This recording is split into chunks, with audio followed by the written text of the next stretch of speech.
Is solar power addictive, or are customers misled when seeking solar quotes? I realised that it wasn't big enough for what I actually wanted. Yeah, we've had to basically take the lot out and upgrade.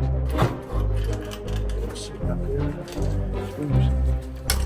is where you get electrocuted from capacitors. End users often complain about their desire for greater battery storage capacity.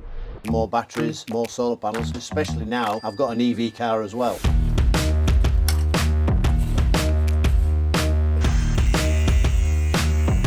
So you're not police, are you? I could tell from your lower ankle that you had a bracelet on.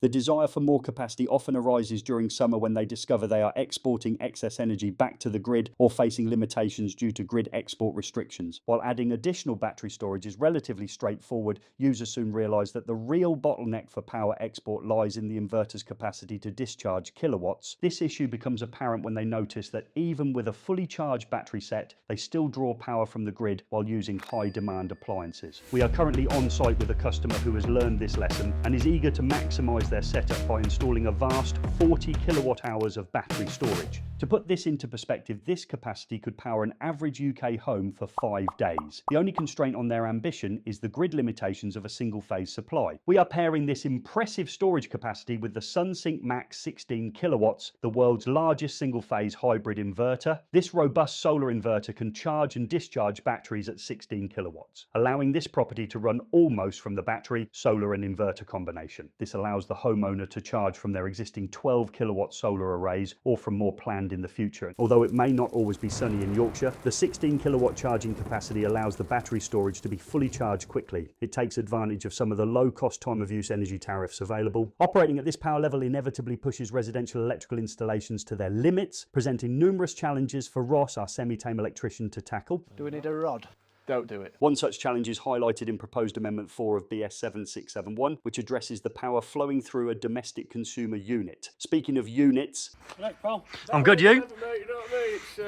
It's all right. Theoretically, a consumer unit rated at 100 amps could experience 100 amps from the mains supply and an additional 70 amps from solar energy. We have resolved this issue by connecting the inverter at the supply's origin with an 80 amp switch fuse. Fortunately, our garage offers ample space for a collection of industrial switchgear, including a bus bar chamber to link the high current outputs from the low voltage batteries. Let's delve into the technical specifications of the Sunsynk 16 kilowatt hybrid inverter, also known as the Max. We've previously referred to the Sunsynk inverter range as the Swiss Army knife of solar inverters, thanks to the extensive functionality that sets them apart from others. The features of the smaller wattage inverters seamlessly carry over to this Max version. This inverter can be set up to provide 16 kilowatts of off-grid backup power for your home, or it can be connected to a backup generator or wind turbine alongside the solar arrays. The generator input can also be reconfigured as an auxiliary output, allowing connection to appliances like electric water heaters. If you're interested in learning more about this feature, we've created a dedicated video, which I'll link in the description. These are features that customers often overlook when selecting an inverter setup. While power cuts are not a significant concern in the lovely town of Harrogate, we believe the auxiliary output is incredibly useful for offloading excess power when batteries are full. At this power level, customers could even connect a 7 kilowatt EV charger. However, in this installation, the generator input has been for another function: to tie in an existing solar string inverter installed under the previous fit arrangements. The inverter is equipped with 3 MPPT trackers, each capable of accommodating 3 solar strings. Instead of using chassis-mounted MC4 connectors, solar cables are routed internally to screwless terminals. While the inverter features an integrated DC switch to isolate the PV arrays, the lack of MC4 connectors necessitates using external isolators for the PV arrays. Power management from the grid can be accomplished through a directly wired current transformer or an externally networked meter connected via an RS485 data port. 40 kilowatt hours are equivalent to 8 Sunsynk 5 kilowatt hour batteries. These batteries have been connected in parallel, paired using loop connections at the battery terminals, and then linked through fused disconnects to a bus bar chamber, which is then connected to the inverter's battery input. The batteries have been organised into 2 rows, secured using the supplied bracket attached to the channel strut. One challenge with this level of storage is the significant space the batteries occupy. In an upcoming video, if you're subscribed to the channel, you'll discover an alternative solution featuring a vertical rack and a high voltage series battery arrangement. A significant challenge facing solar installations in the UK is the restrictions imposed by the power grid under what is known as a G98 agreement. This agreement allows for the connection of a solar inverter system system of up to 3.6 kilowatts, enabling the installer to notify the distribution network operator and DNO of the connection after installation. However, this entry-level capacity does not accurately represent the customer's actual power usage.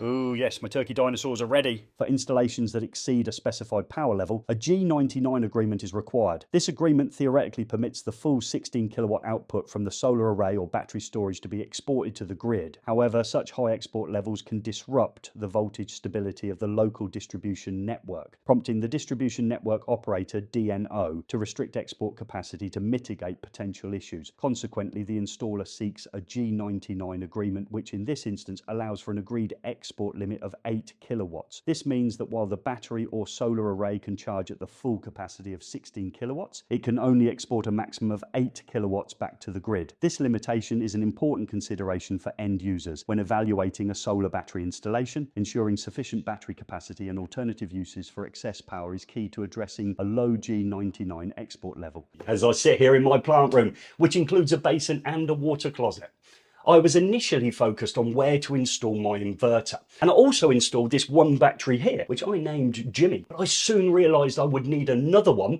and in came Lee, which is quite poignant for the area in which I'm actually in now. I've discovered since, however, maybe this inverter wasn't big enough. So essentially I've made every single mistake mentioned in this video.